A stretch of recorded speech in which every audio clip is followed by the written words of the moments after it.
Okay, thank you very much. So I would like to start working group 1, session 2, so second session. So freedom from brain initiation, limitations. So, positioning of this sub-theme in WG1. So as Doi Sensei provide the overview of WG1. So WG1 consists of the 3 subjects. So this part is shown as a circle freedom from brain limitation at the lower right on this slide. Here. Sorry.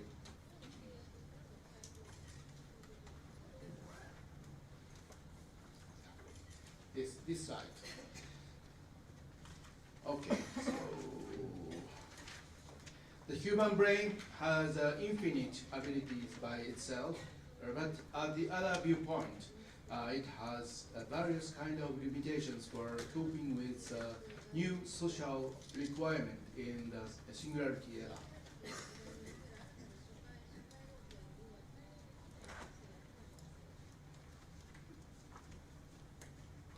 Okay, this is a brain. So now, by the remarkable progress of the brain science research, so various kind of brain functions and the mechanisms are being clarified.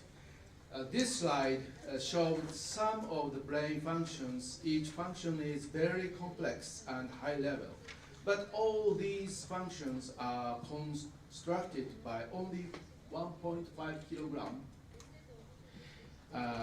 weight and 21 watt-hour energies. I'd like to say that brain is one of the super ecological computer systems. So currently, so in these sessions, brain limitations, freedom from brain limitations, but someone may say, brain's enough, brain ability is enough for my life, and it is not your concern.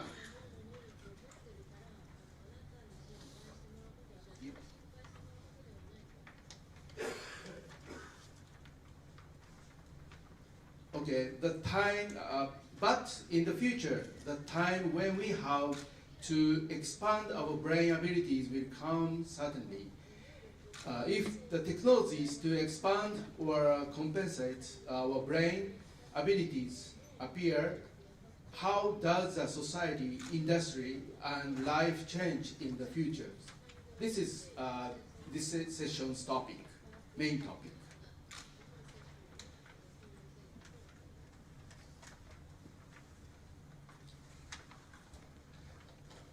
So this is an example of expanding of brain abilities. So for expanding the memory capacitance of the brain, the human created various equipment for expanding their memory. So one is a notebook. Second is a camera. Third is a gramophone. So currently, so these kind of equipment become like this. So all memorize, all equipment change to a smartphone, and smartphone expand the human, not only a human memory capacity, but also various kind of functions. So, and this smartphone created new culture and industry and lifestyle. This is just an example to expand the brain capacity and brain abilities.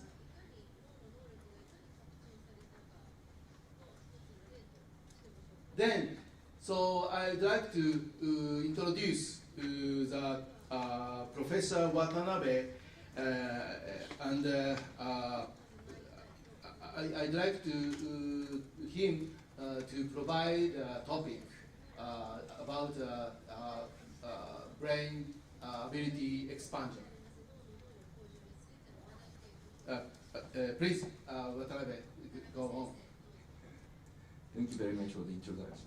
Can I start talking? Yes, Yeah? yes, All yes, right. yes. Okay. So, first of all, thank you very much for inviting me to give a talk in such a great symposium, which could determine some direction of our science and technology.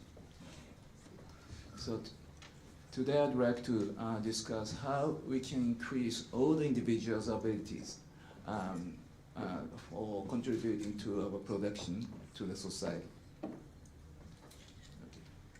Okay. Doesn't work.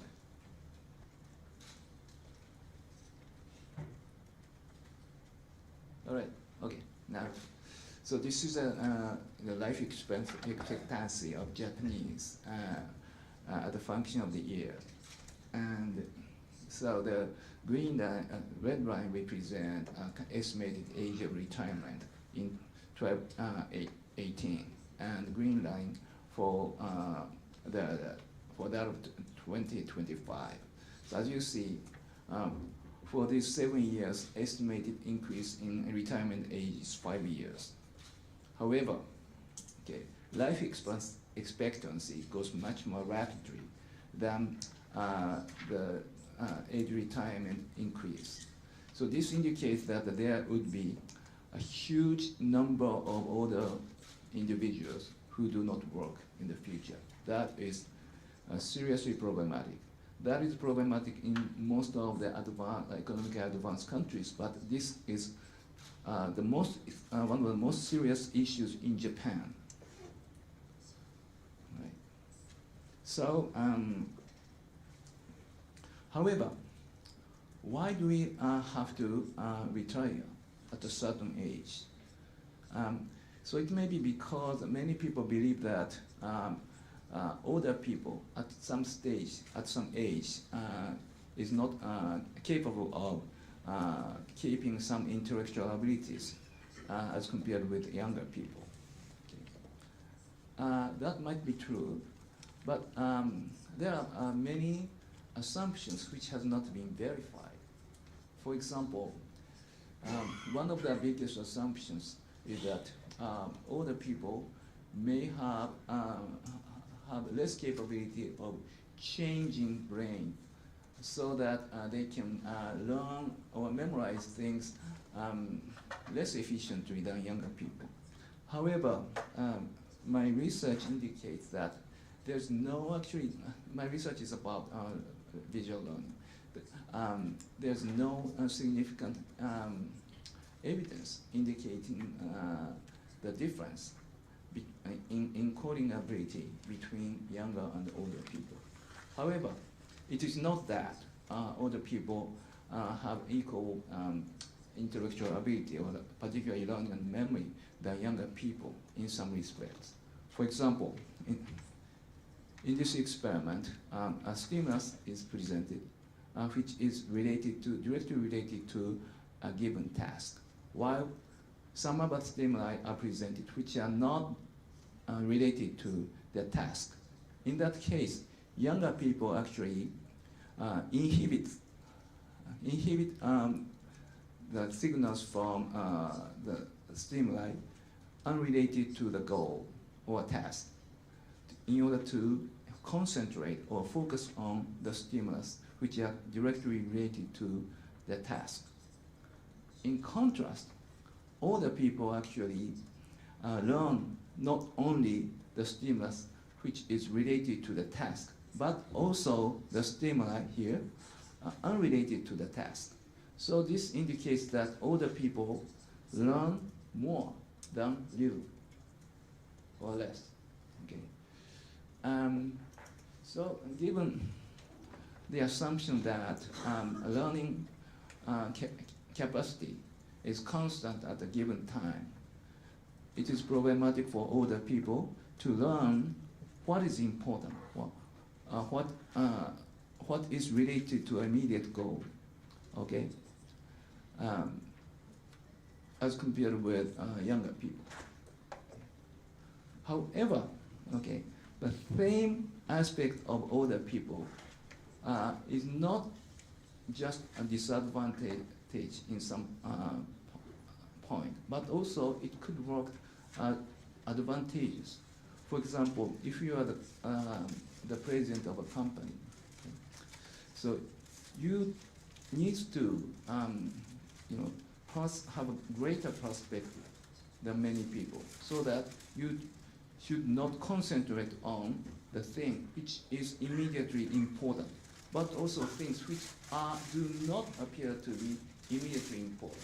So usually older people have a greater perspective than younger people. It may be because of this, okay? So older people have less inhibitory control on issues which are not relevant to a goal, the immediate goal or immediate task, okay? So, it doesn't work. Okay, now, so in the meantime, it has been found that older individuals have smaller amount of GABA concentration in the brain. Okay, so this may lead to less inhibitory control than younger individuals. So this suggests that, okay, if an increase in GABA concentration occurs, then the learning efficiency should increase.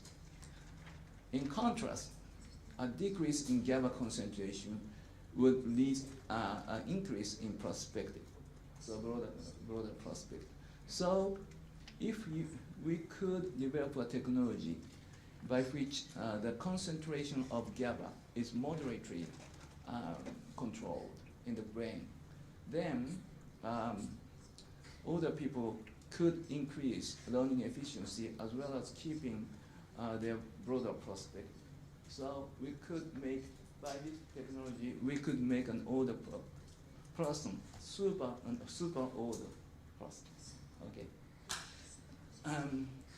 So that could be done by online MRS neurofeedback. You might have heard about online fMRI neurofeedback, or you might have heard about MRS, magnetic resonance spectroscopy, but you might not have heard of online MRS neurofeedback because I created this term. Okay.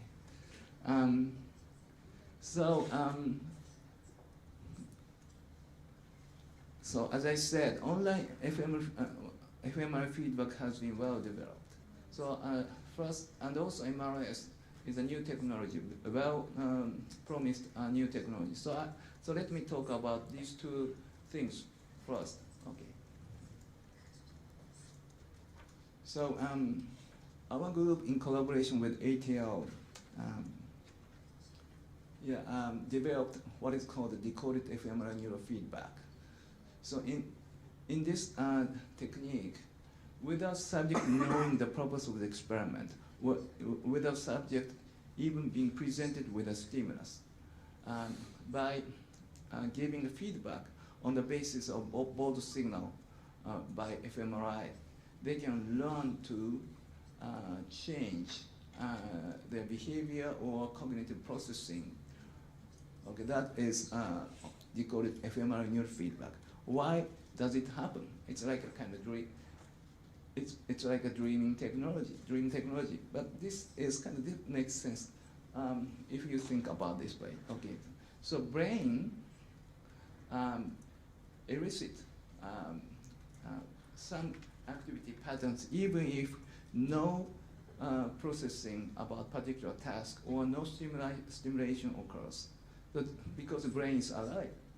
But this is called spontaneous activity.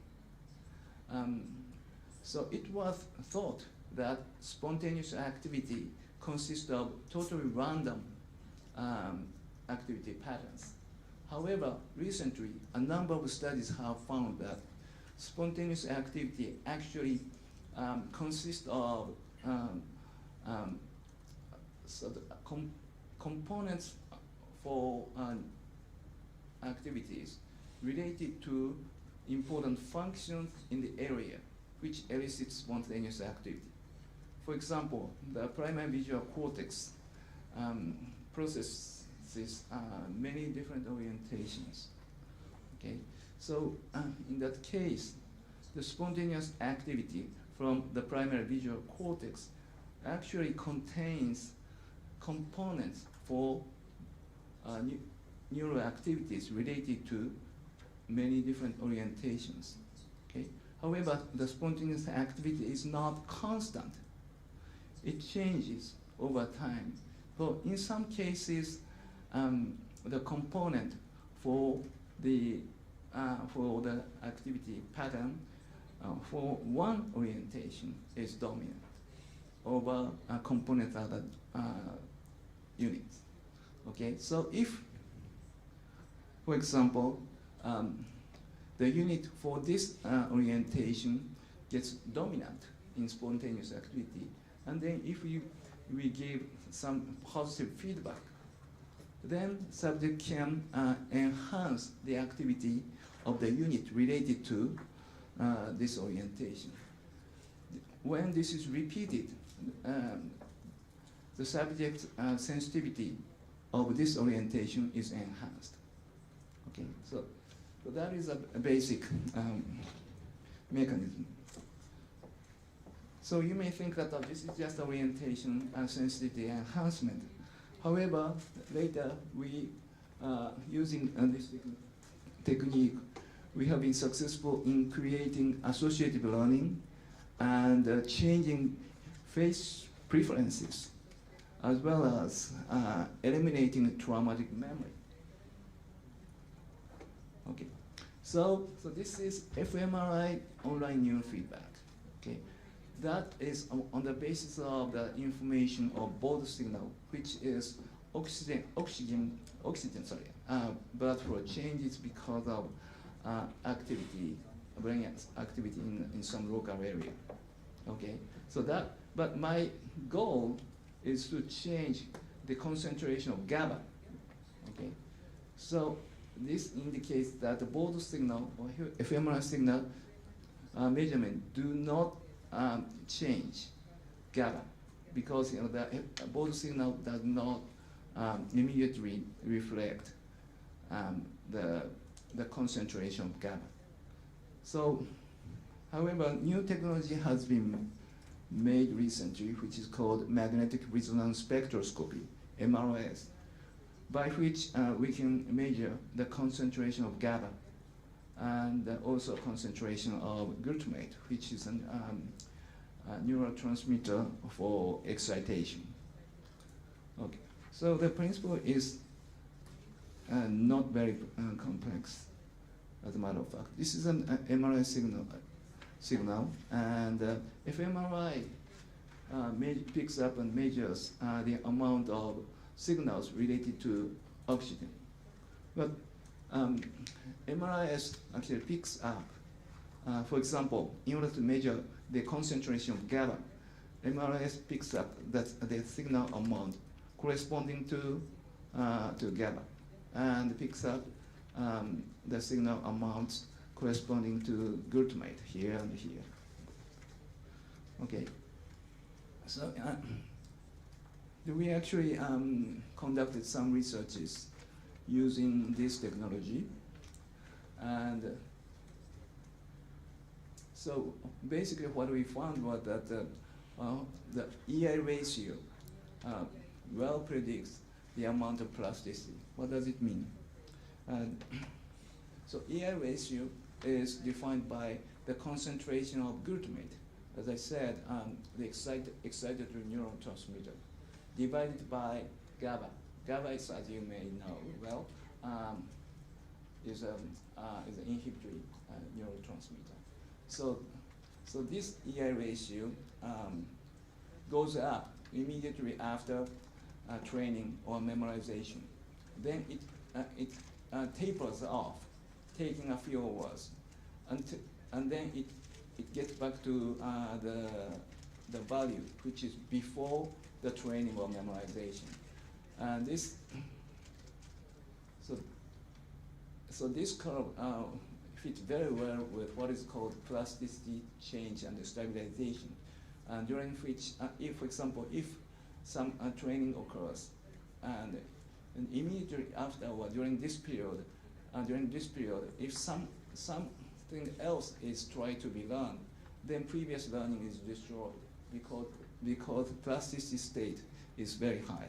In any case, so this study result indicates that MRS is a very reliable technique to measure the concentration of GABA. Okay, so now how can we develop the technology by which we can control the amount of GABA? There are several technical difficulties to get around. However, this is not impossible. And then, so if this online MRS neurofeedback technology is created, then we can control the concentration of GABA in the targeted brain region. So by which we can decrease or increase the concentration of GABA. And if we can make the concentration of GABA to a moderate amount, not too high or not too low, then we can make older people's learning efficiency much higher while keeping their great ability of perceive things globally. Okay, that's why in that case, you know, they're gonna make super old individuals, right? Okay, not physically speaking in that case. Okay, so what should we do? What is the environment, you know, for us to create such technologies? Okay, so first we need to make a very precise measurement about the behavioral functions that decline in older people. So in that case, psychological assessments are necessary by psychologists, right? And then we need to find out brain processing that underlies the functional declines. For this, neuroscientists, for example, using human brain imaging or animal physiology are necessary to be involved in the project.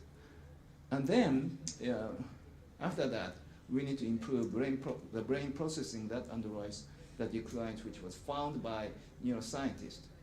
Okay, this, for example, the engineering aspect of knowledge is definitely necessary. Okay, then after that, we need to assess how decline functions are improved by psychologists. So, for this kind of development of new technology, close interdisciplinary research activity is necessary. Okay, and I would say in most economically advanced countries, except for Japan, okay, psychologists have worked very efficiently with neuroscientists and engineering background people. Okay, so it may be partially because in Japan, the problem was that there's a very strict division between human sciences and the natural sciences. That was actually set up 150 years ago. So still it's on.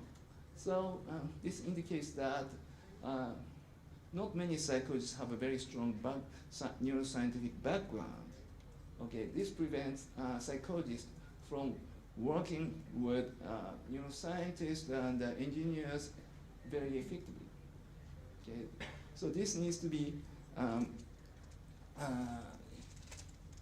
improved.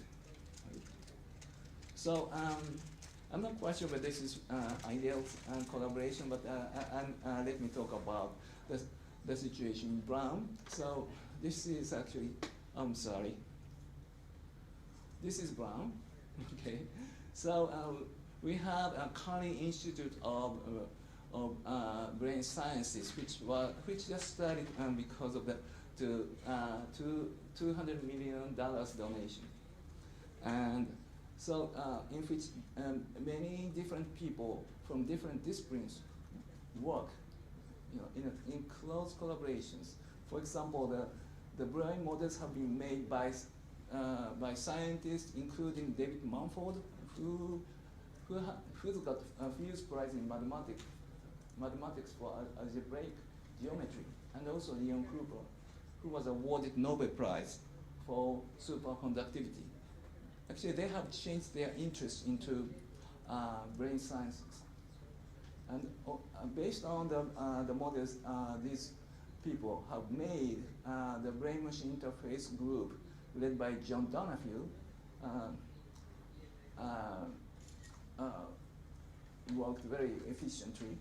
And then our team and some others have conducted research on brain imaging and neurofeedback. For example, Yuka Sasaki and myself. And so we need to determine, for example, that for brain-machine interface, some tools are necessary sometimes to be attached to human bodies or human brains, and our technology that will not, that make it necessary to use that. However, the using some kind of tool is a very powerful, method. So this the line between which technology should be used needs to be discussed very closely by the people from different disciplines.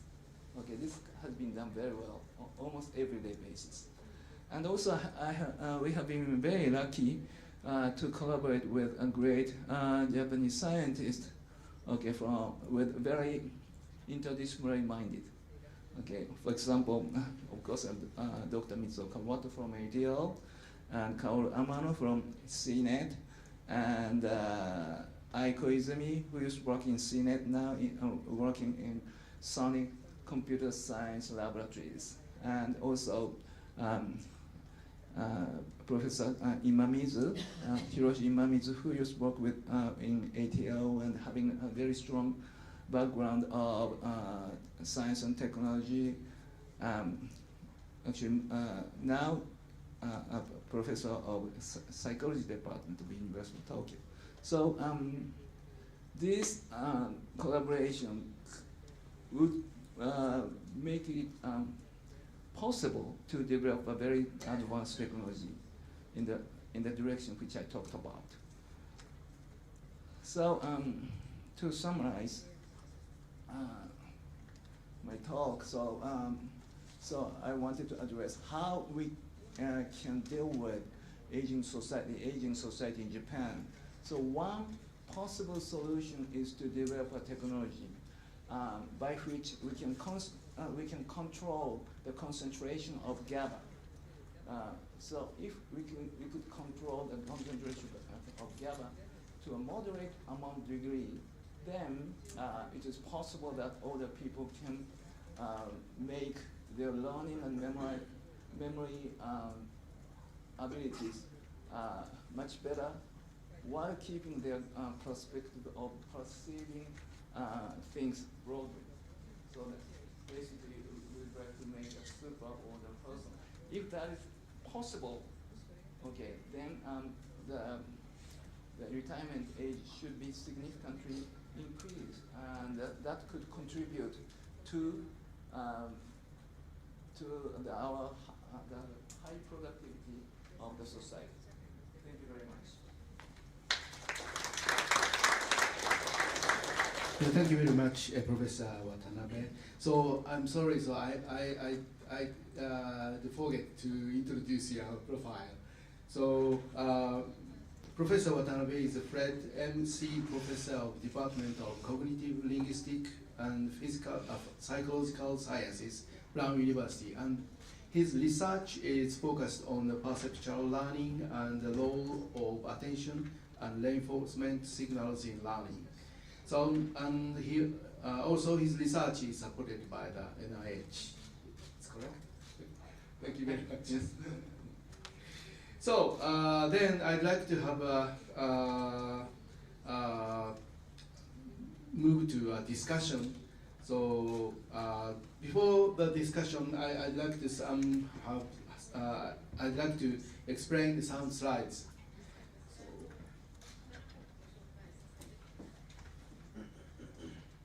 So this slide is introduced by Inami Sensei. So I'd like to show again in the previous session, sub-theme freedom from body limitation was discussed. And in this session, we'd like to discuss the sub-theme freedom from brain limitations. Working Group 1 proposed 2 targets in the next 30 years. One is the cybernetic avatar, C-avatar capitalism for diversity and inclusion. And second is cybernetic avatar life. So at first, I'd like to introduce the overview of 2 targets shortly. So one is a cybernetic avatar capitalism, C-avatar capitalism for diversity and inclusion. This slide shows the new type of social structure and economies. So anybody can provide their abilities or expertise anytime to from anywhere through C avatars. So from Italy to Japan, so Italian people can participate the 24 hours open convenience stores peoples. So this is reduce of labor problems. So second is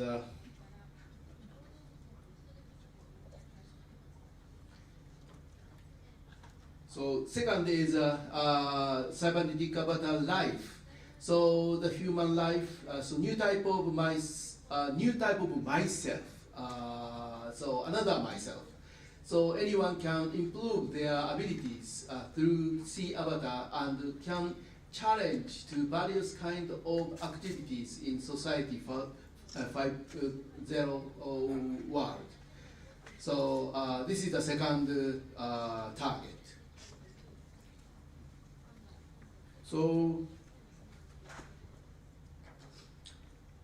So currently, brain research clarified several functions in the brains. So decision, creation, motion, emotion, speech, cognition, perception, memory, etc. So these kind of functions, when these kind of functions expanded or augmented, how can we support C-avatar capitalism for diversity and inclusion and C-avatar life? So various kind of brain research is going on. So the brain analysis, BMIs, sensor devices, modeling, and ICT, and mechatronics. So these kind of the progress of these kind of research activities can expand the brain abilities by dramatic technology challenges.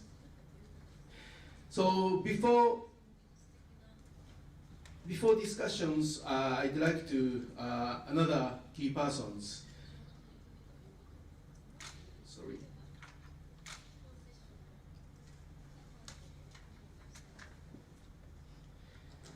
So Professor Norihiro HAGITA, he is the director of ATR Norihiro HAGITA Lab and professor of Art Science Department, Osaka University of Arts.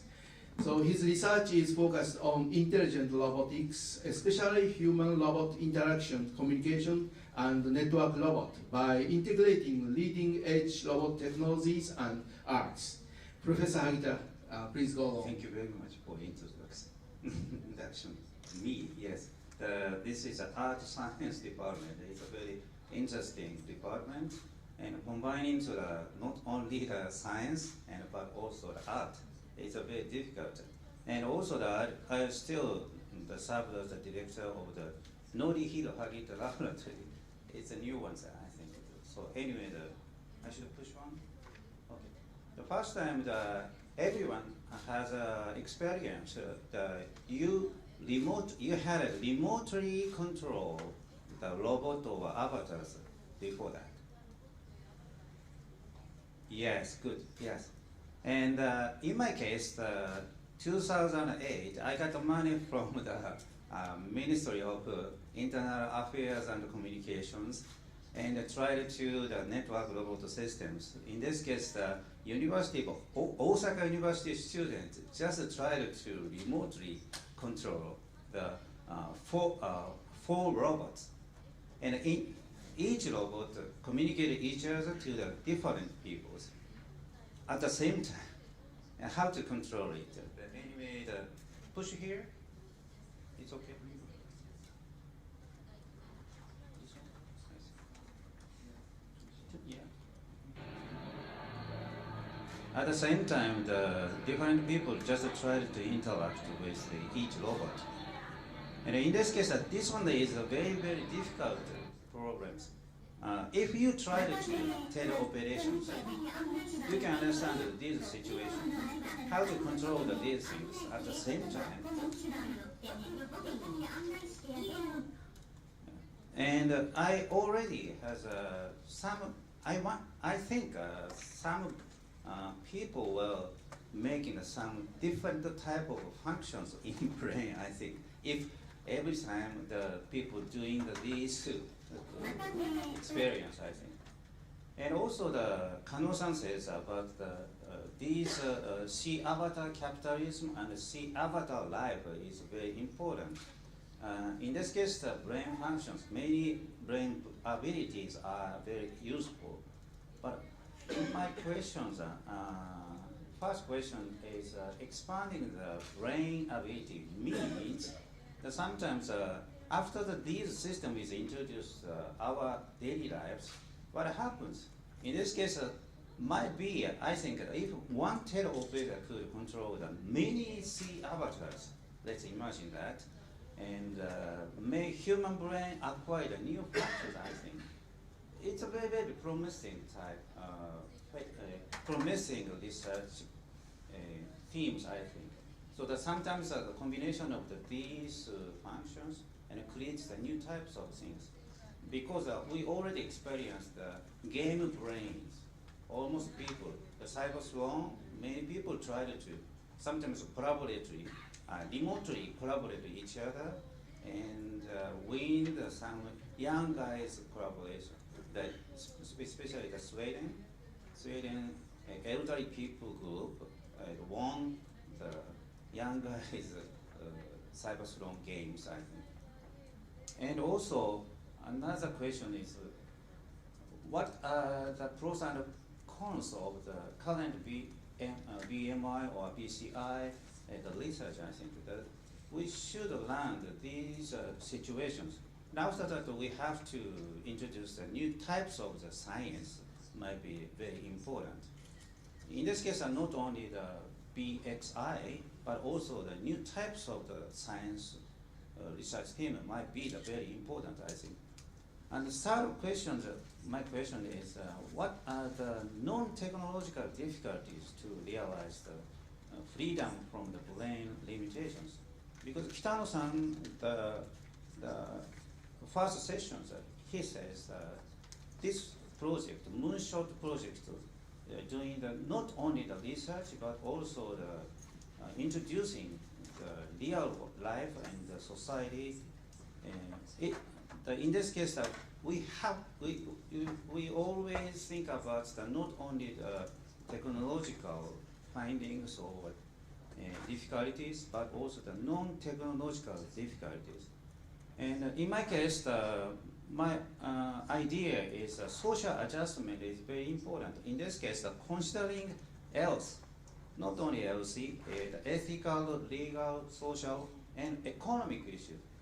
If you develop the special devices, it is not available to the many people. In this case, we have to assume the human acceptance is very important whenever we develop the new types of the systems.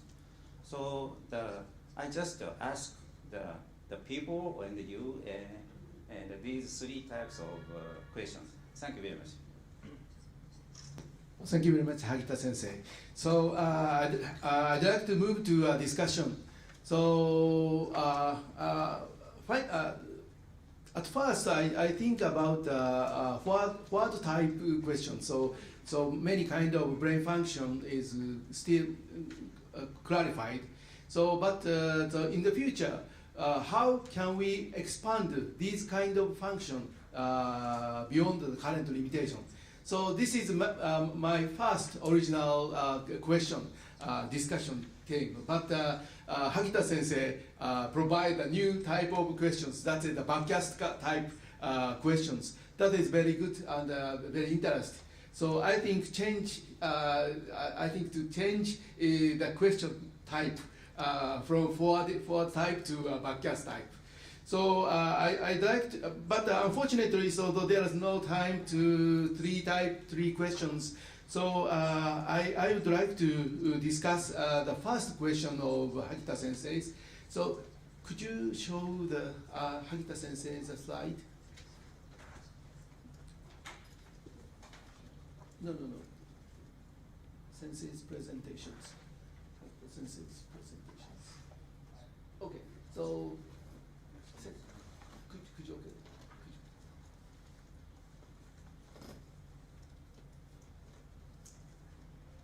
So originally, so this is a main theme of question, but please next slide. So this is a new discussion. So new brain functions. What kind of new brain functions can be take or appear in the brain? So this is the new backcast type discussion. So I heard the Hagita sensei's presentation. I remember the Rio Paralympic champion.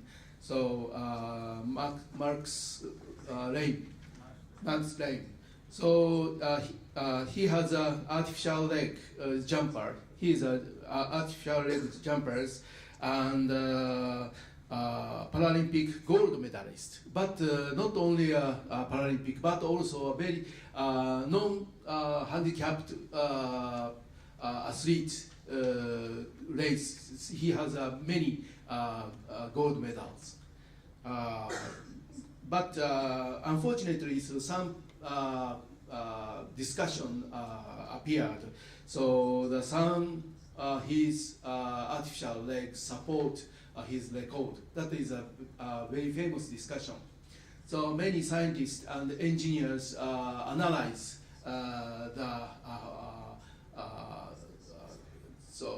support the artificial legs effect to record, but no effect is appeared. But after that, a brain scientist analyze his brain. So he analyze his Mark's brain. He changed his brain functions. So and he expanded the brain functions to use the artificial leg. So this is a backcast models of brain expanding. So I think many kind of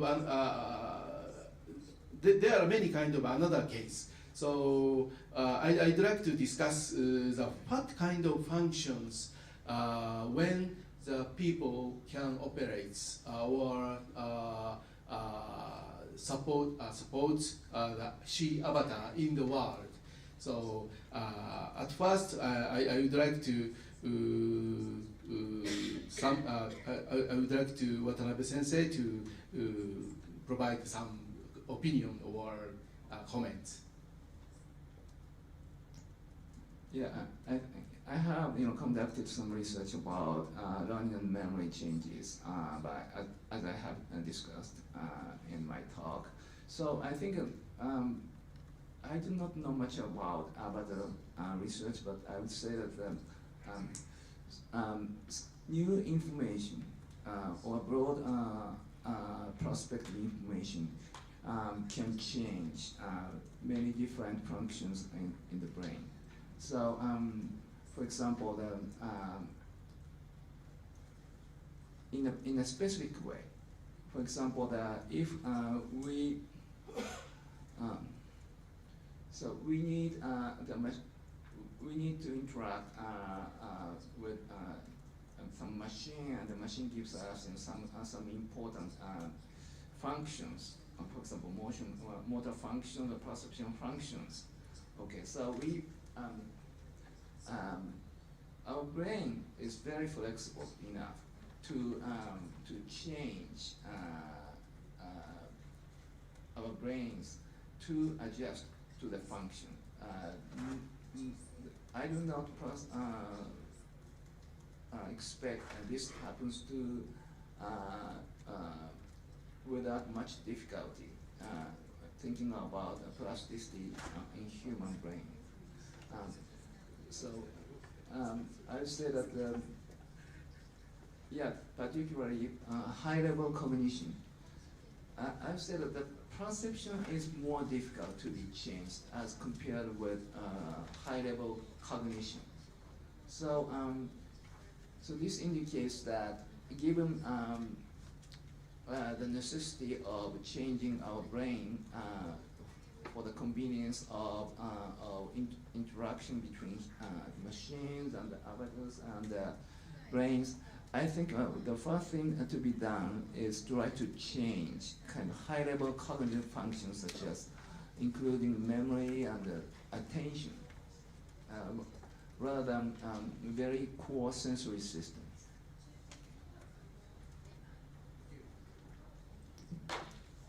Hagita Sensei, please. Yeah, and also the drumming in the music, drumming, and sometimes the right arm is just 6 beat, and left hand arms is 4 beats. At the same time, the famous score is West Montgomery, the 4-on-6, and it's two kind of the beats. At the same time, we can do that, and motions also contribute to these generate the music. I think this is a very important examples. I think how to control in our brains. I think so. The KANOH-san says the memory is only informational memories, but we still have the many kind of functions and a combination of the memory, perception, cognition, and emotions sometimes. So the exciting music or the Seiji Osawa's conductor is, we feel the more exciting feelings, I think. So how to generate these things, the association might be very important, I think. So sometimes these ability in the brain-machine interface, sometimes expanding into and analyzing these systems, I think. I hope, yeah. Thank you very much. I have a question to Hagita Sensei. So you introduced some 4 robots Yeah. by one student. Yeah. That is the same situation in the future. The sea avatar, Yeah. many sea avatar, Yeah. should be controlled by a single people. Yeah. So I think my question is so that student have new type of functions in the brain or ability. Yeah. So, and also even though the elderly, they might have a chance to get these functions after the sea avatar something. I think the new devices. We meet Yunus-san, Yunus, the Nobel Prize, Muhammad Yunus. He doesn't like the word is retirement and elderly. So that he might be 80 years old, still have established more than 60 startups companies, and also the elderly means like a senior. He likes a senior.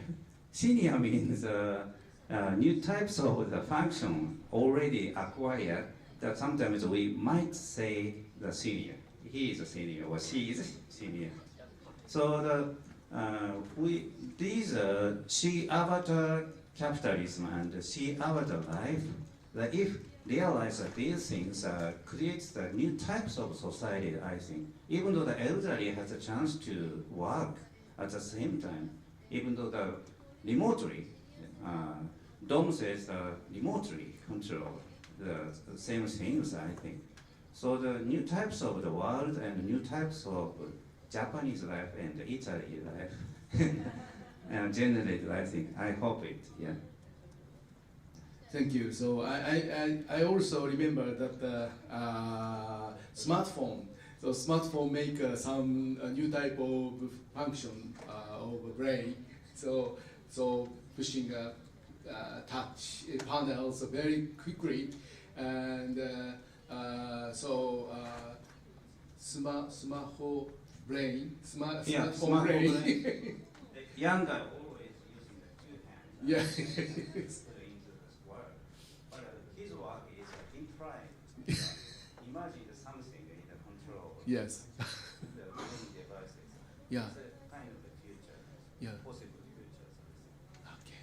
So many kind of function is appears in the brain. So by using or by appearing the C avatar in the world, in the society, so the C avatar creates the new type of business and economics and lifestyles, I think.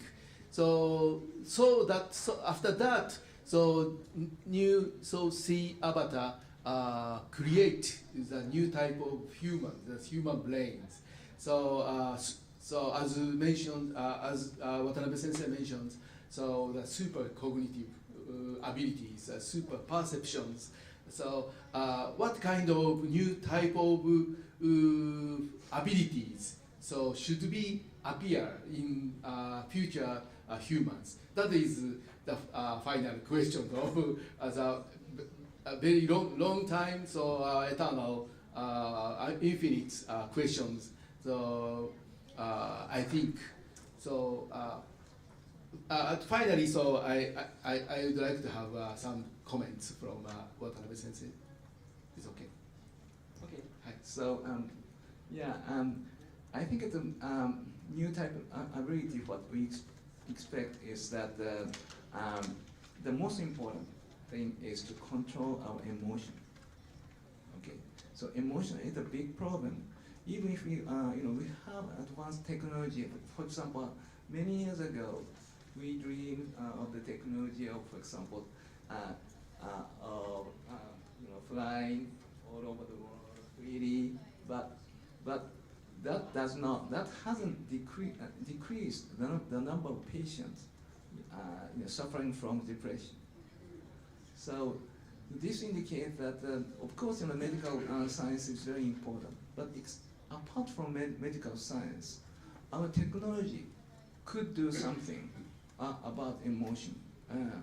And also that is hugely important for our learning issue, because if emotion is toward positive, then we know that we can learn much more efficiently as compared with when emotion is negative, right? So this indicates that